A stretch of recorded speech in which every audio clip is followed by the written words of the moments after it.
ಕೊಲ್ಲೂರು ಮೂಕಾಂಬಿಕಾ ದೇವಸ್ಥಾನದ ಬಗ್ಗೆ ನಿಮಗೆಷ್ಟು ಗೊತ್ತು?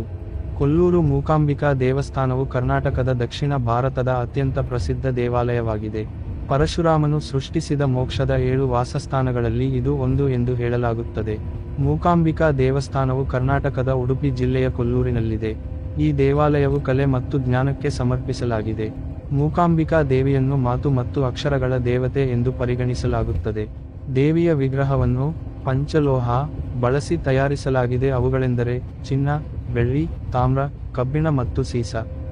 ಕೊಲ್ಲೂರು ಮೂಕಾಂಬಿಕಾ ದೇವಾಲಯವನ್ನು ಸ್ಥಾಪಿಸುವ ಜವಾಬ್ದಾರಿಯನ್ನು ಮಹಾನ್ ತತ್ವಜ್ಞಾನಿ ಮತ್ತು ದೇವತಾಶಾಸ್ತ್ರಜ್ಞ ಆದಿ ಶಂಕರಾಚಾರ್ಯರು ವಹಿಸಿದ್ದರು ಎಂದು ಕತೆ ಹೇಳುತ್ತದೆ. ಅವರು ಅದ್ವೈತ ವೇದಾಂತವನ್ನು ವಿವರಿಸಿದರು ಮತ್ತು ಅವರು ದಶಾನಮಿ ಸಂಪ್ರದಾಯದ ಸಂಸ್ಥಾಪಕರಾಗಿದ್ದರು. ಕೊಲ್ಲೂರು ಮೂಕಾಂಬಿಕಾ ದೇವಸ್ಥಾನವು 1200 ವರ್ಷಗಳ ಹಿಂದಿನ ಒಂದು ಘೋರ ಇತಿಹಾಸವನ್ನು ಹೊಂದಿದೆ.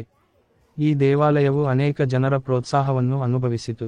ಸ್ಥಳೀಯ ರಾಜರಲ್ಲದೆ ಕೆಳದಿ ರಾಜವಂಶದ ಪ್ರಸಿದ್ಧ ರಾಜರಾದ ಶಂಕಣ್ಣ ನಾಯಕ ಮತ್ತು ಶಿವಪ್ಪ ನಾಯಕರು ದೇವಾಲಯಕ್ಕೆ ಉದಾರವಾಗಿ ದೇಣಿಗೆ ನೀಡಿದ್ದರು ಮತ್ತು ನವೀಕರಣಗಳನ್ನು ಸಹ ಮಾಡಿದ್ದರು. ಶಂಕರಾಚಾರ್ಯರು ಸರಸ್ವತಿ ದೇವಿಯ ಮಹಾನ್ ಭಕ್ತ. ಒಂದು ದಿನ ಆತನ ಭಕ್ತಿಯಿಂದ ಸಂತಸಗೊಂಡ ದೇವಿಯು ಅವರ ಮುಂದೆ ಕಾಣಿಸಿಕೊಂಡು ಅವರಲ್ಲಿ ಒಂದು ದೇವಾಲಯವನ್ನು ನಿರ್ಮಿಸುವಂತೆ ಕೇಳಿಕೊಂಡಳು. ಆಗ ಶಂಕರಾಚಾರ್ಯರು ದೇವಾಲಯದ ನಿರ್ಮಾಣಕ್ಕೆ ಕೇರಳದತ್ತ ಸಂಚರಿಸಲು ಆರಂಭಿಸಿದರು. ಆದರೆ ದೇವಿ ಒಂದು ಷರತ್ತಿನೊಂದಿಗೆ ಶಂಕರಾಚಾರ್ಯರೊಂದಿಗೆ ಬರಲು ಒಪ್ಪಿಗೆ ನೀಡಿದಳು. ನೀವು ಕೇರಳಕ್ಕೆ ಹೋಗುವಾಗ ನಾನು ನಿನ್ನನ್ನು ಹಿಂಬಾಲಿಸುತ್ತೇನೆ, ಆದರೆ ನೀನು ಯಾವ ಸ್ಥಳದಲ್ಲಿ ನನ್ನನ್ನು ಹಿಂದಿರುಗಿ ನೋಡುತ್ತೀಯೋ ಆ ಸ್ಥಳದಲ್ಲೇ ನಾನು ನೆಲೆನಿಲ್ಲುತ್ತೇನೆಂದು ಹೇಳಿ ಹಿಂಬಾಲಿಸಲು ಆರಂಭಿಸುತ್ತಾಳೆ. ಆದಿ ಶಂಕರರು ಮುಂದೆ ನಡೆಯುತ್ತಿದ್ದರು ಮತ್ತು ದೇವಿಯು ಅವನ ಹಿಂದೆ ನಡೆಯುತ್ತಿದ್ದರು.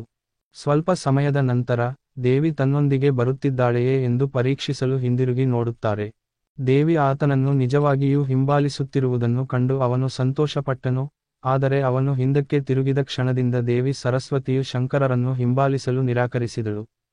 ಅವಳು ಹಾಕಿದ ಷರತ್ತಿಗೆ ಅನುಗುಣವಾಗಿ ನಂತರ ಅವಳು ತನ್ನ ವಿಗ್ರಹವನ್ನು ಕೊಲ್ಲೂರಿನಲ್ಲಿ ಸ್ಥಾಪಿಸಲು ಸೂಚಿಸಿದಳು. ಆದಿ ಶಂಕರನು ತನ್ನ ತಪ್ಪನ್ನು ಕ್ಷಮಿಸಿ ತನ್ನೊಂದಿಗೆ ನಡಿಗೆಯನ್ನು ಮುಂದುವರಿಸಬೇಕೆಂದು ಅವಳಲ್ಲಿ ಮನವಿ ಮಾಡಿದರು. ಅಂತಿಮವಾಗಿ ದೇವಿ ಶಂಕರರ ಮಾತಿಗೆ ಒಪ್ಪಿಕೊಂಡು ಆತನನ್ನು ಹಿಂಬಾಲಿಸುತ್ತಾಳೆ. ಅವರು ಬೆಳಿಗ್ಗೆ ಚೊಟ್ಟಾನಿಕ್ಕಾರ ದೇವಸ್ಥಾನದಲ್ಲಿ ನೆಲೆಯಾದಳು, ಆದರೆ ಮಧ್ಯಾಹ್ನದ ಹೊತ್ತಿಗೆ ಕೊಲ್ಲೂರು ದೇವಸ್ಥಾನಕ್ಕೆ ಮರಳುತ್ತೇನೆ ಎಂದು ಹೇಳಿದಳು. ಇನ್ನು ಈ ದೇವಾಲಯದಲ್ಲಿ ಕೌಮಾಸುರ ಎಂಬ ರಾಕ್ಷಸನನ್ನು ದೇವಿಯಿಂದ ಕೊಲ್ಲಲಾಯಿತು ಎಂದು ದೇವಾಲಯಕ್ಕೆ ಸಂಬಂಧಿಸಿದ ಪುರಾಣ ಕಥೆ ಹೇಳುತ್ತದೆ.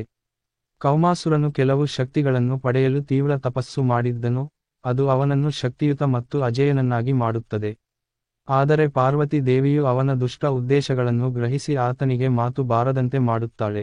ಈ ಕಾರಣಕ್ಕಾಗಿ ಕೌಮಾಸುರನನ್ನು ಮೂಕಾಸುರ ಎಂದು ಕರೆಯಲಾಯಿತು. ಆದರೂ ಕೂಡ ಮೂಕಾಸುರ ತನ್ನ ಮೊಂಡುತನವನ್ನು ದುಷ್ಟ ಕೆಲಸವನ್ನು ನಿಲ್ಲಿಸಲಿಲ್ಲ. ಅಲ್ಲಿನ ಜನರಿಗೆ ತೊಂದರೆಯ ಮೇಲೆ ತೊಂದರೆ ನೀಡಲು ಆರಂಭಿಸಿದನು. ಇದನ್ನು ಸಹಿಸಲಾರದೆ ತಾಯಿ ಪಾರ್ವತಿಯು ಶಕ್ತಿಯುತ ರೂಪವನ್ನು ಪಡೆದುಕೊಂಡು ಆತನನ್ನು ಸಂಹಾರ ಮಾಡುತ್ತಾಳೆ. ಅವನನ್ನು ಕೊಂದ ನಂತರ ಪಾರ್ವತಿಯನ್ನು ಇಲ್ಲಿ ಮೂಕಾಂಬಿಕಾ ಎಂದು ಕರೆಯಲಾಯಿತು. ಕೊಲ್ಲೂರಿನಲ್ಲಿರುವ ದೇವಿಯನ್ನು ದೇವಿ ಮೂಕಾಂಬಿಕಾ ಎಂದು ಕರೆಯಲಾಗುತ್ತದೆ ಮತ್ತು ಕೊಲ್ಲೂರು ಮೂಕಾಂಬಿಕಾ ಎಂಬ ಹೆಸರಿನಿಂದಲೂ ಕರೆಯಲಾಗುತ್ತದೆ. ಚಿತ್ರಮೂಲಂ ಮತ್ತು ಅಂಬಾವನಂ ಎಂಬುದು ಆದಿಶಂಕರರು ಧ್ಯಾನ ಮಾಡಿದ ಸ್ಥಳಗಳು ಮತ್ತು ಇವು ಕೊಡಚಾದ್ರಿ ಬೆಟ್ಟಗಳಲ್ಲಿವೆ. ಅನೇಕ ಪ್ರಾಚೀನ ಹಿಂದೂ ರಾಜರು ಈ ದೇವಾಲಯವನ್ನು ಪೂಜಿಸಿದರು ಮತ್ತು ಹಿಂದಿನ ಕಾಲದ ಅಮೂಲ್ಯವಾದ ಸಂಪತ್ತು ಇಲ್ಲಿ ಕಂಡುಬಂದಿದೆ. 18ನೇ ಶತಮಾನದಲ್ಲಿ ಮರಾಠರು ಈ ಜಿಲ್ಲೆಯ ಮೇಲೆ ದಾಳಿ ಮಾಡಿದಾಗ ಕೋಟಿ ಮೌಲ್ಯದ ಚಿನ್ನ, ಬೆಳ್ಳಿ ಮತ್ತು ರತ್ನಗಳನ್ನು ದಾಳಿಕೋರರು ಕಸಿದುಕೊಂಡರು ಎನ್ನಲಾಗುತ್ತದೆ. ದೇವಾಲಯದ ಮಹತ್ವ. ಕೊಲ್ಲೂರು ಮೂಕಾಂಬಿಕಾ ದೇವಿ ಎಂಬುದು ಎಲ್ಲಾ ಜೀವಗಳ ಸೃಷ್ಟಿಕರ್ತೆ ಮತ್ತು ರಕ್ಷಕಿ ಆದಿ ಲಕ್ಷ್ಮಿಯ ರೂಪ. ಈ ದೇವಾಲಯವು ಅನೇಕ ಶತಮಾನಗಳಿಂದ ಶಕ್ತಿ ಪೂಜೆಯ ಸ್ಥಳವಾಗಿತ್ತು. ಇಲ್ಲಿನ ದೇವಿಯನ್ನು ವಾಗ್ದೇವತಾ ಎಂದು ಪೂಜಿಸಲಾಗುತ್ತದೆ. ಪಾರ್ವತಿ ದೇವಿಗೆ ಅರ್ಪಿತವಾದ ಏಕೈಕ ದೇವಾಲಯ ಇದಾಗಿದೆ. ದೇವಿಯನ್ನು ಶಕ್ತಿ ಮತ್ತು ಶಿವ ಎರಡರ ಸಮ್ಮಿಲನವಾದ ಜ್ಯೋತಿರ್ಲಿಂಗ ರೂಪದಲ್ಲಿ ಇಲ್ಲಿ ಕಾಣಬಹುದು. ಈ ದೇವಾಲಯವು ಭಾರತದಲ್ಲಿ ಶಕ್ತಿ ಪೂಜೆಯ ಪ್ರಮುಖ ತಾಣವಾಗಿದೆ. ಇಲ್ಲಿ ದೇವಿಯನ್ನು ಪಾರ್ವತಿ, ಸರಸ್ವತಿ ಮತ್ತು ಲಕ್ಷ್ಮಿ ಎಂದು 3 ರೂಪಗಳಲ್ಲಿ ಪೂಜಿಸಲಾಗುತ್ತದೆ. ಇಲ್ಲಿನ ಜ್ಯೋತಿರ್ಲಿಂಗದ ಬಲ ಅರ್ಧವು ಬ್ರಹ್ಮ, ವಿಷ್ಣು ಮತ್ತು ಶಿವನನ್ನು ಪ್ರತಿನಿಧಿಸುತ್ತದೆ.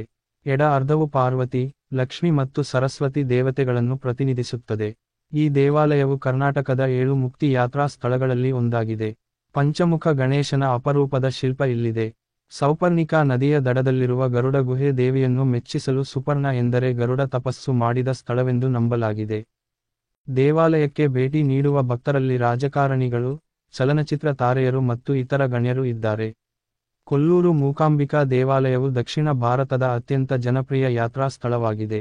ಹೆಚ್ಚಿನ ಭಕ್ತರು ಕೇರಳದವರು ಮತ್ತು ಇತರರು ತಮಿಳುನಾಡು ಮತ್ತು ಕರ್ನಾಟಕದವರು. ದೇವಾಲಯದಲ್ಲಿ ವಾರ್ಷಿಕ ಹಬ್ಬವನ್ನು ನವರಾತ್ರಿ ಹಬ್ಬದ ಸಂದರ್ಭದಲ್ಲಿ ಆಚರಿಸಲಾಗುತ್ತದೆ.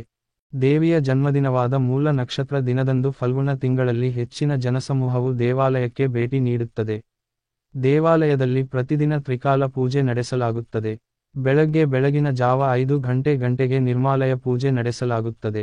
ಈ ಸಮಯದಲ್ಲಿ ಜನರು ಸ್ವಯಂಭೂ ಲಿಂಗವನ್ನು ನೋಡಲು ಸಾಧ್ಯವಾಗುತ್ತದೆ. ದೇವಿಯ ವಿಗ್ರಹವನ್ನು ಶ್ರೀ ಚಕ್ರ ಯಂತ್ರದಲ್ಲಿ ಸ್ಥಾಪಿಸಲಾಗಿದೆ. ಇದು ದೇವಿಯ ಅತ್ಯಂತ ಶಕ್ತಿಶಾಲಿ ರೂಪ ಎಂದು ಹೇಳಲಾಗುತ್ತದೆ. ದೇವಾಲಯಗಳಲ್ಲಿ ಮಾಡುವ ಆಚರಣೆಗಳು ಆದಿಶಂಕರರು ರೂಪಿಸಿದ ವಿಜಯಾಗಮ ಪದ್ಧತಿಯ ಪ್ರಕಾರ ನಡೆಯುತ್ತದೆ. ಗರ್ಭಗುಡಿಯ ಪಶ್ಚಿಮ ಭಾಗದಲ್ಲಿ ಶಂಕರ ಪೀಠವಿದೆ. ಮೂಕಾಂಬಿಕಾ ದೇವಿಯನ್ನು ಪೂಜಿಸುವುದರಿಂದ ಧೈರ್ಯ, ಬುದ್ಧಿವಂತಿಕೆ ಮತ್ತು ಸಂಪತ್ತನ್ನು ದಯಪಾಲಿಸುತ್ತದೆ.